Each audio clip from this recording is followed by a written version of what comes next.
દર્શક મિત્રોનું હાર્દિક સ્વાગત કરું છું. આજે આપણે મુલાકાત કરીશું chairman of Gitanjali group of colleges Shailesh Jani સાથે. શૈલેષજી, આપનું સવેરા ચેનલમાં ખૂબ ખૂબ સ્વાગત. નમસ્તે, થેન્ક યુ જી. શૈલેષજી આજે આપણી સાથે સવેરા ચેનલમાં જ્યારે ઉપસ્થિત છે ત્યારે એમની પાસેથી આપણે ઘણી બધી માહિતીઓ લઈશું. શૈલેષજી, સૌ પ્રથમ તો અમને એ બતાવો, આપ શિક્ષણ જગતમાં વર્ષોથી છો, ઘણા બધા ઉતાર ચઢાવ આપે જોયા હશે. શું લાગે છે, શિક્ષણનું સ્તર કેવું છે? વર્તમાન સમયમાં 2019ના વર્ષમાં જ્યારે આપણે વાત કરી રહ્યા છીએ ત્યારે રાજકોટ અને સૌરાષ્ટ્રના શિક્ષણનું સ્તર ખૂબ જ સારું છે. 1999ના વર્ષમાં ગ્રેજ્યુએશન 89ના વર્ષમાં ગ્રેજ્યુએશન પૂરું કરી અને પોસ્ટ ગ્રેજ્યુએશન કમ્પ્લીટ કર્યા પછી ગીતાંજલિ ચેરિટેબલ ટ્રસ્ટ સંચાલિત 1999ના વર્ષથી સૌરાષ્ટ્ર યુનિવર્સિટી સાથે સંલગ્ન Gitanjali college of computer science and કોમર્સની શરૂઆત કરી.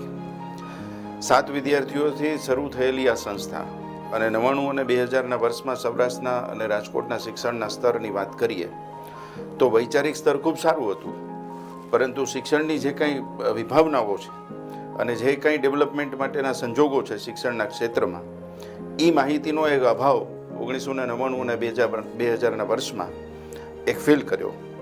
અને ત્યારે એવું નક્કી કર્યું કે સૌરાષ્ટ્ર અને રાજકોટના શિક્ષણ જગતને કોઈ એક જુદા માધ્યમથી આ જે કંઈ ખૂટે છે, જે કંઈ તૂટે છે, અથવા જે કોઈ શિક્ષણના સંદર્ભમાં મર્યાદાઓ છે, આ મર્યાદાઓ દૂર કરી અને એક ઉત્તમ શૈક્ષણિક સંસ્થા આ સમાજને, આ રાજકોટ શહેરને આપવી, એવા એક ભાવ સાથે આ ગીતાંજલિ ગ્રુપ ઓફ કોલેજીસની 99ના વર્ષથી શરૂઆત કરી છે. અંદાજિત કેટલી સંસ્થાઓ હશે આપની પૂરા રાજકોટના અંદર? રાજકોટ શહેરને ધ્યાનમાં રાખી અને આપણને ખ્યાલ છે બેન કે સંજોગોનો પરિચય કરવા માટેની એક આવડત અને કૌશલ્ય અત્યંત આવશ્યક છે. તો એક્સપાન્શન અને ડેવલપમેન્ટ, આ જે બે શબ્દો છે એ વ્યક્તિમાં પણ હોય છે, સાથે સાથે સંસ્થામાં પણ હોય છે.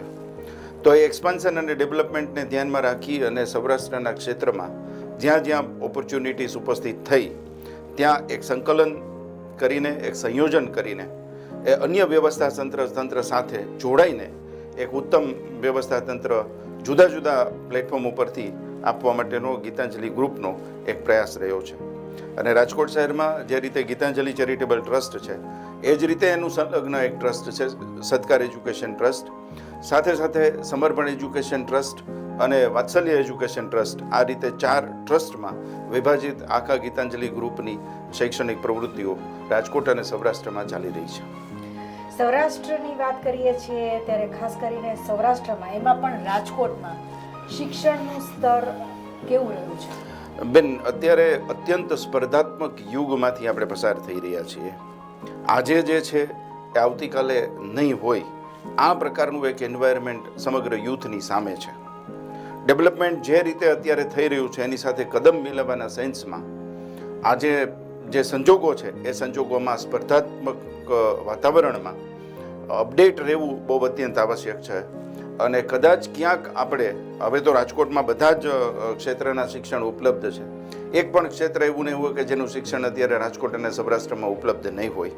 માળખાકીય સુવિધા સાથે સાથે લાઇબ્રેરી ઇન્ફ્રાસ્ટ્રક્ચર, લેક્ચરર ઇન્ફ્રાસ્ટ્રક્ચર, અને આ બધી જ બાબતોમાં અત્યારે રાજકોટ કોઈ જગ્યાએ પાછળ નથી. અને કદાચ એમ કહું કે જે રીતે ડેવલપમેન્ટ છે, એમ્સ આવી રહ્યું છે, અને જે રીતે રાજકોટના સરાઉન્ડિંગ ડેવલપમેન્ટ છે એને ધ્યાનમાં રાખતા શિક્ષણના માધ્યમથી આજે એક ઉત્તમ ભવિષ્ય આ રાજકોટના યુવાનોનું એક પ્રતીક્ષા કરી રહ્યું છે. અને એવા સમયે ઉત્તમ સંજોગો છે, શિક્ષણનું સ્તર ખૂબ સારું છે. રાજકોટના વૈચારિક સ્તર માટે બહુ ધન્યવાદ આપીએ એટલા ઓછા છે.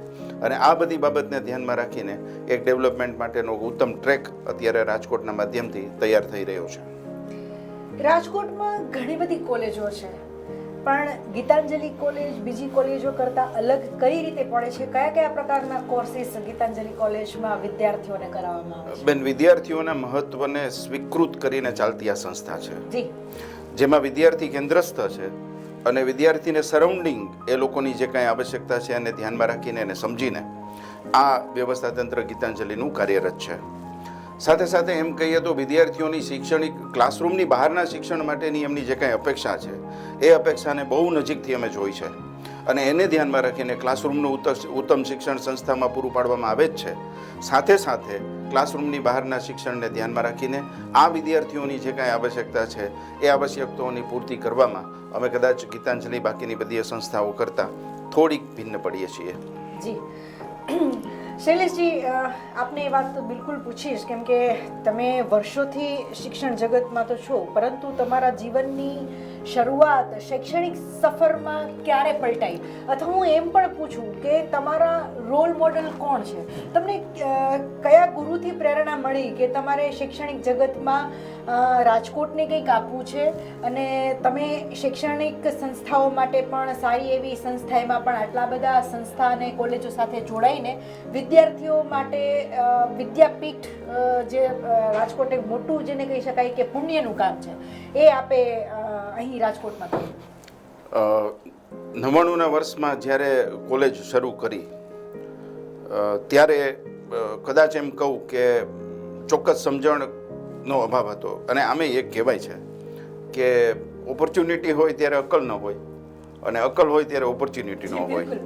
આ પ્રકારની જે સ્થિતિ છે એ સ્થિતિમાંથી હું પસાર થયો અને બંનેનો જ્યારે સમન્વય થયો, અકલ અને ઓપોર્ચ્યુનિટીનો બંનેનો, ત્યારે ઉત્તમ સંજોગો મારી સામે હતા અને એને કારણે કદાચ હું જે છે એ સારું આપવામાં ક્યાંક સફળ થયો છું અને હજુ પણ એ બાબત માટેના પ્રયાસો જે છે એ ચાલી રહ્યા છે.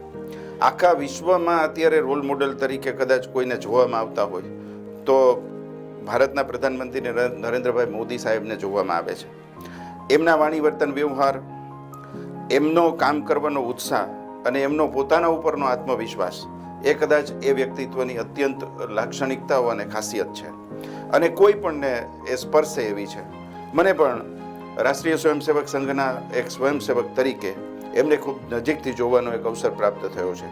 એના આધાર ઉપર એમના વ્યક્તિત્વમાંથી જે કંઈ મેં શીખ્યું છે, જે કંઈ જાણ્યું છે, એને મેં વ્યવહારમાં મૂકવાનો આ ગીતાંજલિના પ્લેટફોર્મ પરથી એક પ્રયાસ કર્યો છે.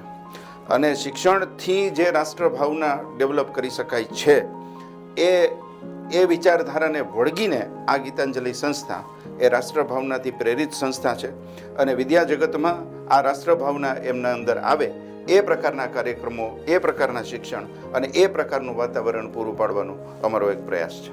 ખૂબ જ સરસ. એક આદર્શ શૈક્ષણિક સંસ્થાના આપ એક અનુભવી ગુરુ છો, તો ખાસ કરીને આજનું શિક્ષણ તમે જુઓ છો અને ખાસ કરીને કહેવાય છે કે ગુજરાતમાં હજુ પણ પછાત અને જેને કહેવાય કે સાક્ષરતા મિશન પણ ઘણી બધી જગ્યાએ ચાલુ છે. તો મને એ પૂછવાનું મન થાય છે કે શિક્ષણ કેવું હોવું જોઈએ? અત્યારે કાં તો કોઈ અભ્યાસક્રમ પૂર્ણ કર્યા પછી જે 4 બાબતો એમની સામે હોય છે, કાં તો હાયર સ્ટડીઝને ધ્યાનમાં રાખીને કોઈ એક વ્યક્તિ વિચારતો હોય છે, કાં જોબ પ્લેસમેન્ટને ધ્યાનમાં રાખીને કોઈ એક વિદ્યાર્થી વિચારતો હોય છે, સેલ્ફ એમ્પ્લોયમેન્ટને ધ્યાનમાં રાખીને વિચારતો હોય છે અને સ્પર્ધાત્મક પરીક્ષાના આધાર ઉપર કોઈ એક ચોક્કસ સ્થાન ઉપર પહોંચવાની નેમ સાથે કામ કરતો હોય છે. આજે વિદ્યાર્થીનો અભિગમ આ 4 બાબતોમાં વિભાજિત થયેલો છે અને પ્રાથમિક, માધ્યમિક અને ઉચ્ચતર માધ્યમિક માટેનું જે શિક્ષણ છે એમાં જે વ્યક્તિત્વ ઘડતર વિદ્યાર્થીઓનું થયેલું હોય છે એ વ્યક્તિત્વ ઘડતર જ્યારે હાયર એજ્યુકેશનમાં વિદ્યાર્થી આવે છે ત્યારે એ ઘડતરને એક ચોક્કસ પ્રકારની દિશા આપવા માટેનું એક અત્યંત આવશ્યકતા હોય છે અને એ દિશા આપવાનું એક કામ અહીંયા થઈ રહ્યું છે. મર્યાદાઓ ક્યારેય કોઈ ગુણવત્તાનો ભોગ લેતી નથી. આ માનસિકતાથી જ્યારે કોઈ એક શૈક્ષણિક સંસ્થા અને એની ટીમ જ્યારે કામ કરતી હોય ત્યારે ઉત્તમ સંજોગો એની સામે ઓટોમેટિકલી આવતા હોય છે.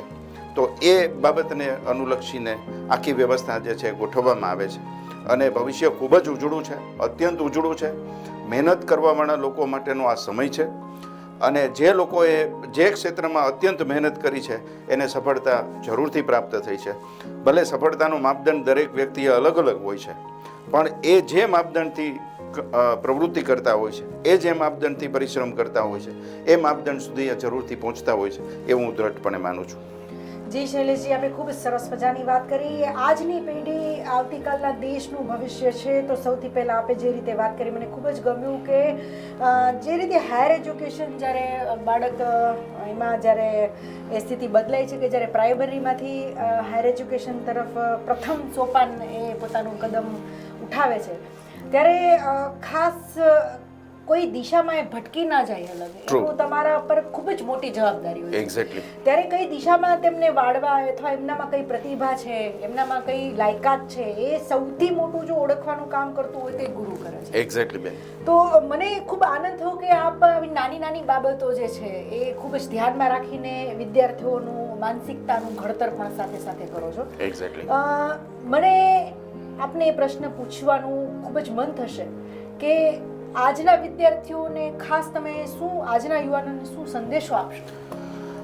મોટામાં મોટી તકલીફ હોય તો એ વિચારોની સ્થિરતાનો એક બહુ મોટો અભાવ જોયો છે. જી આજે જે વિચાર છે એ વિચાર કાલે નથી, બિલકુલ. કાલે જે વિચાર છે એ પરમ દિવસે નહીં હોય. હાજી. એટલે કન્સિસ્ટન્સી ઓફ થોટ અને જે નિશ્ચય કર્યો છે નિશ્ચયને ચોક્કસપણે વળગીને એમાં 100% ઇન્વોલ્વમેન્ટ આપીને જ્યારે કોઈ કામ કરવામાં આવશે તો જે માનસિક કલ્પના છે વિકાસ માટેની અથવા તો પોતાના વ્યક્તિગત જીવન માટેની જે કંઈ કલ્પના છે એ ચોક્કસપણે સાર્થક કરી શકાશે.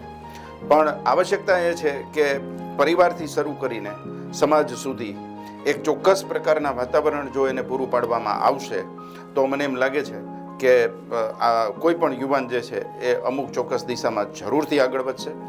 અને આગળ વધવા માટે હું એમ માનું છું કોઈ મર્યાદાઓ છે જ નહીં, પણ માનસિકતાની સ્પષ્ટતા એ અત્યંત અનિવાર્ય છે, વિચારોની સ્થિરતા અનિવાર્ય છે અને ચોક્કસ માર્ગદર્શન નિયમિત રીતે અને સતત રીતે જો વિદ્યાર્થીઓને મળતું રહે અથવા યુવાનોને મળતું રહે તો મને એમ લાગે છે કે એને ભટકવા માટેનો કોઈ અવકાશ રહેશે નહીં. સ્વામી વિવેકાનંદજીનું એક સૂત્ર મને બિલકુલ આ સમય પર યાદ આવે છે કે ઉઠો જાગો અને ધ્યેય પ્રાપ્તિ માટે મંડ્યા રહો. ત્યારે ખાસ કરીને વિદ્યાર્થીઓને સફળતા મળે છે અને તેના માટે તેમણે અથાગ પ્રયત્ન કરતા જ રહેવા જોઈએ. ત્યારે તેમનું કૌટુંબિક, સામાજિક, આર્થિક અને સાંસ્કૃતિક ઘડતર થાય છે અને તેમાંનો એક શિક્ષણ જગતનો અમૂલ્ય ફાળો છે જેમાંથી જ વિદ્યાર્થી જે છે એને કોઠા સૂઝ મળતી હોય છે. અને ખૂબ સરસ મજાની શૈલેષજીએ વાત કરી. તો આપ અમારા ચેનલમાં આવીને અમારા વિદ્યાર્થીઓને પ્રોત્સાહિત કર્યા અને ખૂબ જ સરસ મજાની માહિતી આપી. શૈલેષજી, આપનો ખૂબ ખૂબ આભાર. ધન્યવાદ બેન, ધન્યવાદ. આવા જ ચોક્કસ વ્યક્તિઓ સાથે ખાસ અલગ પ્રકારની વ્યક્તિત્વને આપણે મળતા રહીશું. ત્યાં સુધી રજા લઈએ.